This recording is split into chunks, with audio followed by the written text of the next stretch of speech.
दोस्तों, electrician theory का जो दूसरा चैप्टर हम लोग देख रहे थे फर्स्ट सेमेस्टर का, मानक एवं ट्रेड औजार, इसमें हम 7 भाग का वीडियो हम लोगों ने देख लिया था। ये 8वें भाग का वीडियो है।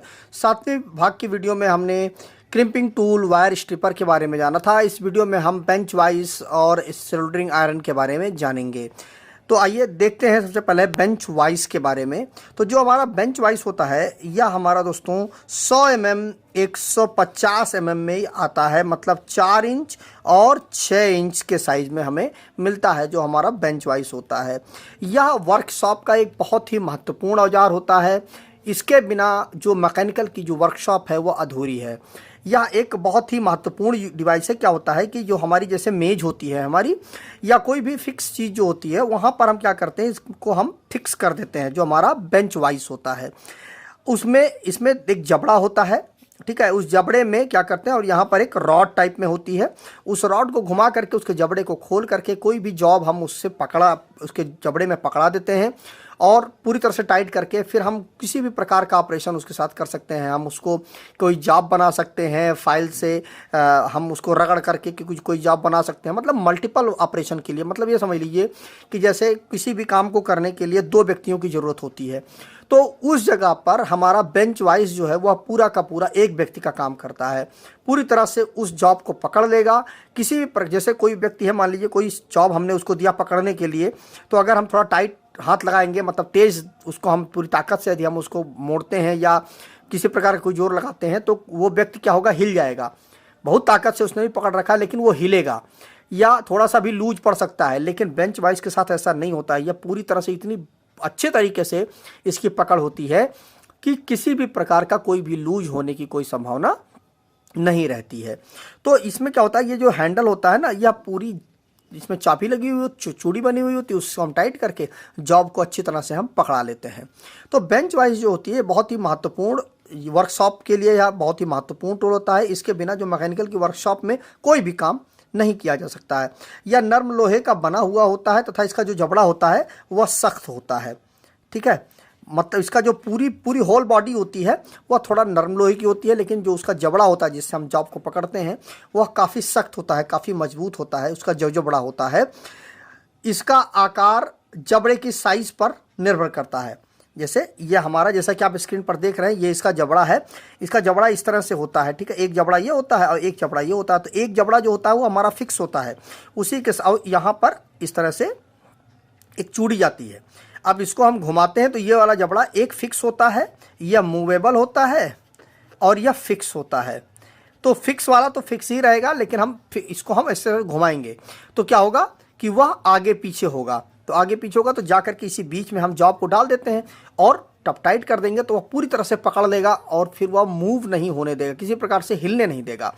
तो यह जो होता है, इसमें जो मूव होने वाला भाग होता है वह आगे पीछे होता है और जो फिक्स वाला होता है वह फिक्स होता है। तो इसके जो जबड़े की जो साइज होती है उसी साइज पर निर्भर करता है कि बेंच वाइज की साइज क्या है। या किसी जॉब को पूरी तरह से पकड़ करके फिक्स कर देता है, फिर हम कोई भी ऑपरेशन इससे हम करवा सकते हैं। इसमें हमें क्या नहीं करना चाहिए, या बेंच पर कसा होना चाहिए पूरी तरीके से। जो इसका जो कोई बेंच है उस पर जो कसावट होती है उसमें किसी प्रकार कोई लूज नहीं होना चाहिए। पूरी ताकत से पूरी अच्छी तरीके से टाइट कर दें आप। एक ही बार टाइट करना होता है, फिर बार बार इसको खोलना नहीं होता है, एक ही बार ही टाइट होता है। आप करके उसके बाद फिर आप कोई भी काम करते रहे। तो मतलब इसको आप पूरी तरह से बेंच पर ये टाइट होना चाहिए। और काम करने के बाद इसकी सफाई करना बहुत ज़रूरी है, ठीक है। क्योंकि क्या होता है कि जैसे मान लीजिए कोई जॉब का ऑपरेशन कर रहे हैं आप, तो काम करने के बाद वहाँ पर उसकी बाबरी वगैरह, डस्ट वगैरह वहाँ पे पड़ा हो जाता है, तो उसको लोग साफ़ नहीं करते। तो उससे क्या होगा कि ये जो यहाँ पे जो चूड़ी बनी हुई होती है ना, उसमें जंग, मतलब वो डस्ट आ जाता है। उससे क्या होता है कि बाद में फिर टाइट होने में मतलब दिक्कत होती है, चूड़ी सही से काम नहीं करती है। तो अगर आप सही ढंग से सफाई करके सही समय पर थोड़ा कुछ दिनों पर आप इसकी जो चूड़ी होती है वहाँ पे ऑयलिंग कर दें, तो उससे क्या होगा कि यह अच्छे से काम करता रहेगा और पूरी मतलब कोई भी प्रॉब्लम भविष्य में नहीं आएगी। तो ये हमारा बेंच वाइज होता है। इसके बाद अगला जो हमारा आता है सोल्डरिंग आयरन। अब सोल्डरिंग आयरन क्या होता है, देखिए दोस्तों, ये हमारा सोल्डरिंग आयरन है, ठीक है। यह क्या होता है कि इसमें यह जो हिस्सा होता है, इधर सप्लाई इधर से आती है। देखिए ये सप्लाई का तार आ रहा है, ठीक। यहाँ पे हम पकड़ करके सोल्डरिंग आयरन को और यहाँ पर हम हीट करते हैं, ये हिस्सा हीट होता है। इसमें क्या होता है कि ये जो हिस्सा होता है ये आगे जो हिस्सा आप देख रहे हैं ना, ये निकला हुआ है, यह हमारा एलिमेंट का हिस्सा होता है। यहाँ पर हम अंदर हमारे एलिमेंट होता है। जब हम सप्लाई देते हैं तो यह एलिमेंट हमारा हीट हो जाता है और इसके ऊपर यह देखिए ये कवर होता है, ये हमारा लोहे का कवर होता है। जब हम सप्लाई देते हैं सोल्डरिंग आयरन में तो यह हिस्सा गर्म होता है, तो इस लोहे की परत को, कवर को चढ़ा दिया जाता है। तो जैसे यह हीट होगा, इसकी वजह से यह पूरा का पूरा यह आगे वाला जो हिस्सा होता है वो हीट होता है और सोल्डरिंग आयरन हमारा काम करने के लायक हो जाता है। यह जो हमारा सोल्डरिंग आयरन होता है यह 25 वाट में आता है, 65 वाट में आता है, 125 वाट में आता है, 250 वाट में आता है और ये सारे के सारे 250 वोल्ट एसी पर काम करते हैं। ठीक है, तो ये हो गया। इसमें क्या होता है कि यह जो अंदर जो एलिमेंट होता है, यह नाइक्रोम का इसके अंदर एलिमेंट होता है, इसके अंदर नाइक्रोम का तार होता है, उसी को हम सप्लाई देते हैं तो वह गर्मी पैदा करता है, गर्म हो जाता है। और इस हिस्से को हम यहाँ पर हम जो हमारा रांगा होता है वो यहाँ पर हम लगा करके, जैसे यहाँ पे लगाएंगे, क्योंकि यह पूरा का पूरा हमारा रॉड गर्म होता है, तो जैसे यहाँ पे हम रांगा लगाएंगे वो रांगा पिघल जाएगा और रांगा जब पिघल जाएगा तो उससे हम कहीं पर भी सोल्डरिंग कर सकते हैं। तो यह क्या करता है कि दो तारों को जोड़ने के लिए सोल्डरिंग करने के काम में ये हमारा आता है, जो हमारा सोल्डरिंग आयरन होता है। ठीक है, अब इसमें हमें क्या नहीं करना चाहिए, जो इसकी केबल होती है वह हमेशा 3 कोर वाला प्लग टॉप इसके अंदर यूज होना चाहिए। उसके अंदर जो केबल यूज होती है वो भी 3 कोर की केबल होनी चाहिए। क्यों? क्योंकि क्या होता है कि इस हिस्से को आप पकड़ते हैं, काम करते हैं, कभी कभार यहाँ पर भी अगर टच हो जाए, चूंकि ये हिस्सा फिर भी सप्लाई नहीं आनी चाहिए। ठीक है, तो उससे क्या होगा कि ये हिस्सा जो होता है ये अर्थ वाला होता है, ये अर्थ वाला पॉइंट इससे कनेक्टेड होता है, जिससे अगर कोई भी लीकेज सप्लाई होती है तो वह इसके माध्यम से अर्थ हो जाएगा और आपको झटका नहीं लग सकता है। अगर किसी कारण से जो सोल्डरिंग आयरन आपका अर्थ भी हो जाता है तो भी, तो हमेशा इसमें 3 पिन वाला प्लग टॉप यूज होना चाहिए और 3 पिन, तो जो 3 कोर की केबल भी इसमें सप्लाई के लिए यूज होना चाहिए और इसमें अर्थिंग होना अनिवार्य है। इस चीज़ का भी आप विशेष ध्यान रखिएगा। तो यह हमारा सोल्डरिंग आयरन हो गया।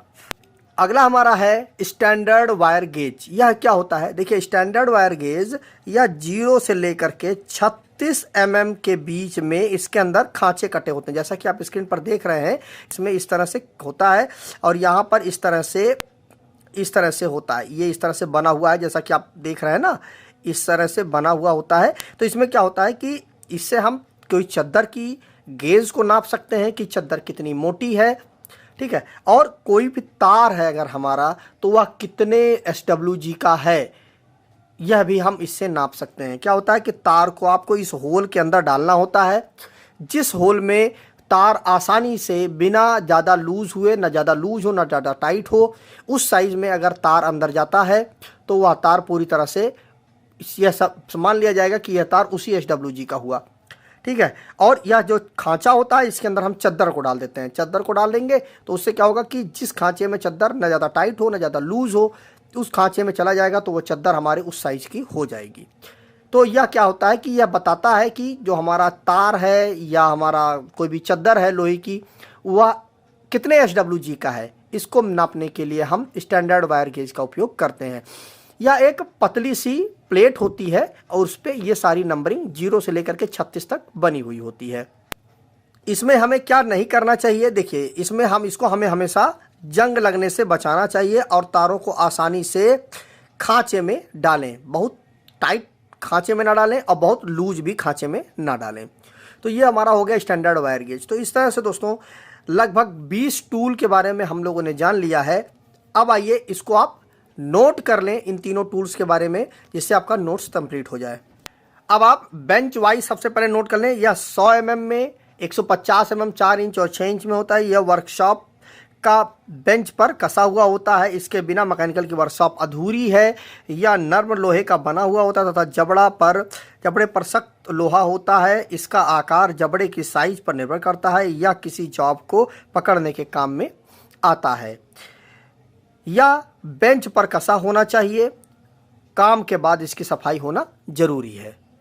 अगला है हमारा सोल्डरिंग आयरन। 25 वाट, 65 वाट, 125 वाट, 250 वाट में यह आता है और 250 वोल्ट सप्लाई देते हैं।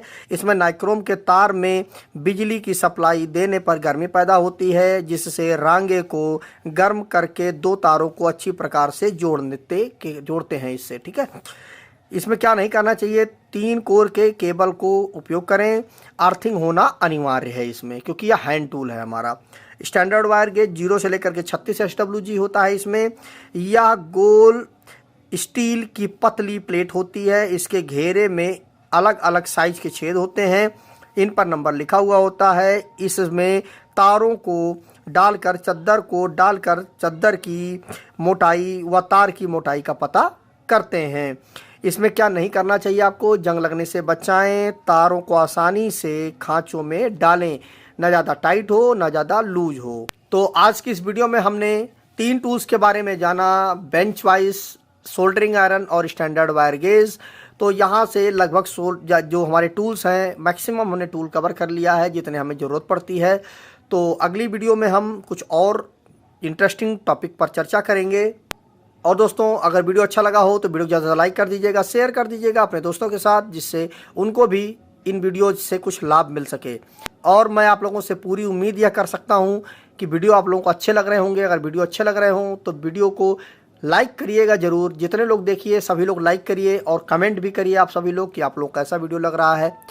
और हो सके तो जाते जाते चैनल को सब्सक्राइब करके और नोटिफिकेशन बेल आइकन को जरूर प्रेस कर दीजिएगा। तो मिलते हैं एक नए वीडियो में। नमस्कार दोस्तों।